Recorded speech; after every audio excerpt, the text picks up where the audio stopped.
ভাই আসসালামু আলাইকুম ভাই। ভাই আপনার অনেক বেশি থ্যাঙ্কস ভাই। আপনি যদি কালকে এই বিষয়টা অনেক আত্মবিশ্বাস যোগাইছে ভাই।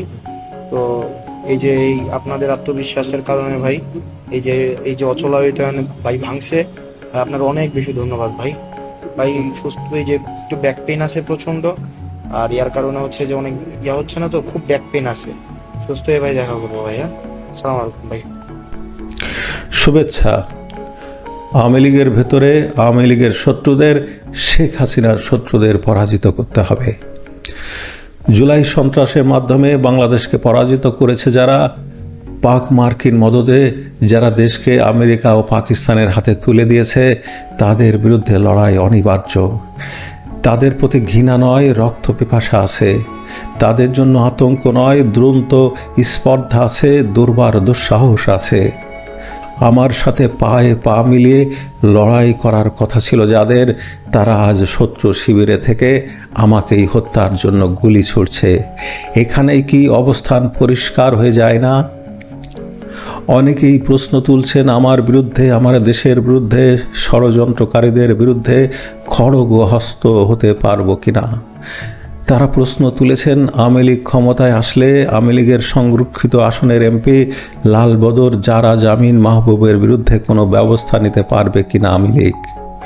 আওয়ামী লীগ নেতা সাবেক কৃষিমন্ত্রী আব্দুর রাজ্জাকের ছেলে লালবদর রেদওয়ান আহমেদ সুমিতের বিরুদ্ধে কোনো ব্যবস্থা নিতে পারবে কি আওয়ামী লীগ। আওয়ামী লীগের এমপি ফজলে করিমের ছেলে ফারাজ করিমের বিরুদ্ধে কোনো ব্যবস্থা নিতে পারবে কি আওয়ামী লীগ। আওয়ামী লীগের সংরক্ষিত আসনের এমপি ছিল সেক্টর কমান্ডার খালেদ মোশাররফের মেয়ে মেহজাবিন খালেদ। সেও 5 তারিখ লাল হয়েছিল। তাকে আপনারা কি করবেন? তাকে আওয়ামী লীগ কী করবে? বঙ্গতাজ তাজউদ্দিন আহমেদের সৎ মেয়ে রিপি ও সোহেল তাজের মোটা মোটা তার ছিঁড়তে পারবে কিনা আওয়ামী লীগ।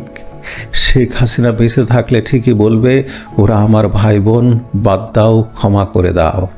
শেখ সেলিমের বোনের ছেলে শেখ হেলালের মেয়ের জামাই আন্দালিব পার্থকে কিছু করতে পারবেন? ওই মোটা তার ঠিকই শ্বশুর ও শ্যালকের মাধ্যমে বিভিন্ন ব্যবসা করে যাবে। শেখ ফাহিমের শ্যালক এবং যুবলীগ নেতার ভাই ববি হাজ্জাজের কিছু করতে পারবেন?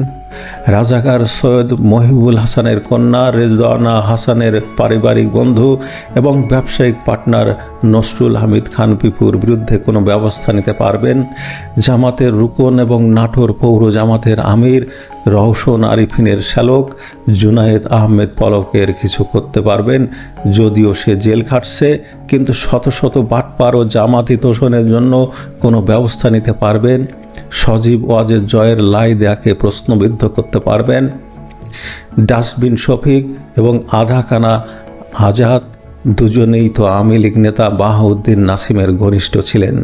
এমনকি প্রেস সচিব নাইমুল ইসলাম খানও বিশেষ সুপারিশে এবং বিশেষ উদ্দেশ্যে নিয়োগপ্রাপ্ত। মাহফুজ হাসনাত সার্জিসরা তো আপনাদের ছাত্রলীগের সভাপতি সেক্রেটারিদের আস্থাভাজন ছিল, ঘনিষ্ঠ ছিল এবং তাদের ইনার সার্কেলের লোক ছিল।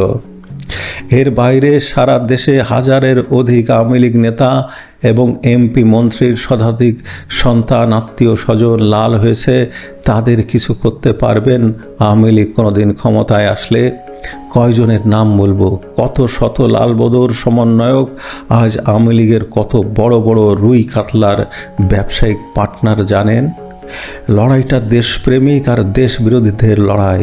এরা পথ হারিয়েছে, এরা পথভ্রষ্ট। আপনার মহান দলে এদের নিশ্চয়ই জায়গা হবে আবারও। এদের অনেকেই আবারও আওয়ামী লীগ থেকে এমপি মন্ত্রী হবে। আবারও ক্ষমতায় গেলে তখন গাদ্দারদের রিক্রুট করবেন এবং পালবেন। আবার যখন ক্ষমতাচ্যুত হবেন তখন আপনার আবারও রক্তের দরকার হবে। সৈয়দ আশরাফ তো এমনি এমনি বলেননি, ছাত্রলীগ থেকে যেমন বীর সেনানীর জন্ম হয়, আবার বিশ্বাসঘাতকেরও জন্ম হয়। আশরাফের কথার ছোট্ট একটা উদাহরণ দিই। ঢাবির বিএনপিপন্থী শিক্ষক চৌধুরী সাইমা ফেরদৌস, যে জুলাইতে আসমান কাঁপে না বলে ভাইরাল হয়েছিল, তার বাপ মনিরুল হক চৌধুরী 1974-75 ছাত্রলীগের সভাপতি ছিল। এখন সে বিএনপির এমপি। জি, এটাই সৈয়দ আশরাফের অমর বাণীর প্রমাণ। আর তরতাজা প্রমাণ বিকাশ নূর, হাসনাত সার্জিস, এই আওয়ামী লীগ নেতারাই ছাত্রলীগের লো ক্যাটাগরির একটি নেতা বিকাশ নূরকে পরবর্তীতে ভিপি বানিয়েছিল টাকা খেয়ে। কাজেই আওয়ামী লীগের হাইকমান্ড এদের রক্ষা করবে এবং আশ্রয় প্রশ্রয় দেবে, অতীতেও দিয়েছে এবং ভবিষ্যতেও দেবে। চুল ছেঁড়ারও ক্ষমতা থাকবে না আপনাদের রক্তের উপর দল যতই ক্ষমতায় আসুক। কারণ আওয়ামী লীগের কিছু নেতার আদর্শিক ভিত্তি খুবই দুর্বল। তাই যারা লালবদর করে গালি দিতে পারছেন, কিন্তু নিজের দলের ভেতরে লালবদর তাড়াবেন কিভাবে? নিজেরা বিভক্ত হয়ে আদর্শিক লড়াই চালিয়ে যেতে পারবেন না। আপনি লালবদরের প্রত্যাখ্যান করলে আদর্শিক কারণেই করবেন। আপনি লালবদরদের প্রত্যাখ্যান করলে আদর্শিক কারণেই করবেন। দলের ভেতরে লালবদরদের ক্ষমা নেই, কিন্তু সুবিধা নেওয়ার জন্য লালবদর নেতাদের পায়ের কাছে পড়ে থাকলে সহযোদ্ধা ও বন্ধুদের রক্তের সাথে বেঈমানি করা হবে, রক্তের প্রতিশোধ নেওয়া হবে না, শত্রু নিধন করা হবে না।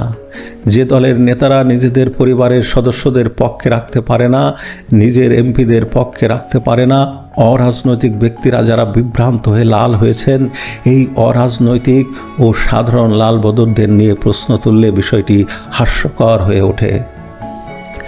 সামনে আরো ভয়ঙ্কর যুদ্ধ। আপনার দেশকে জনগণের পক্ষে ফিরিয়ে আনতে হবে, আপনার মুক্তিযুদ্ধের বাংলাদেশকে ফিরিয়ে আনতে হবে। এই লড়াইয়ের জন্য প্রস্তুত হন।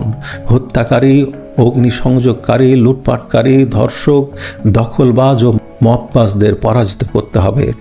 একজন অরাজনৈতিক লালবদরদের মতো প্রকাশ্য শত্রুর থেকে আপনার দলের লালবদর জারা জামিন, রেদওয়ান সমেত কিংবা ফারাজ করিমরা বেশি ভয়ঙ্কর। এরা সেই ডাইনোসর যারা আপনার রক্তের উপর আবারও এমপি হওয়ার খোয়াব দেখুক, কিন্তু বাস্তব অনেক কঠিন লড়াই সামনে। আলবদর ও লালবদরদের সাথে মুক্তিযুদ্ধের শক্তির সহ অবস্থান আর সম্ভব নয়। তাহলে রক্ত ঝরবেই। রক্তের বিনিময়ে সিদ্ধান্ত হবে তুমি কাকে গ্রহণ করবে, কাকে বিতাড়িত করবে।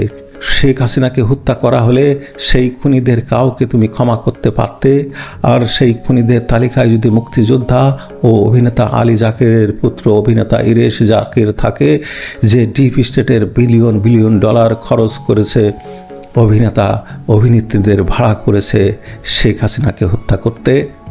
এই ইরেশ জাকিরের ব্যবসায়িক প্রতিষ্ঠানের সাথে যুক্ত আছেন আরেক অভিনেতা ও আওয়ামী লীগ নেতা আসাদুজ্জামান নূরের সাংবাদিক কন্যা ও শিক্ষিকা পুত্রবধূ। এদেরকে কিভাবে ক্ষমা করবেন? লড়াইটা গণতন্ত্রের নয়, লড়াইটা দেশ বিরোধীদের বিরুদ্ধে দেশপ্রেমিকদের লড়াই।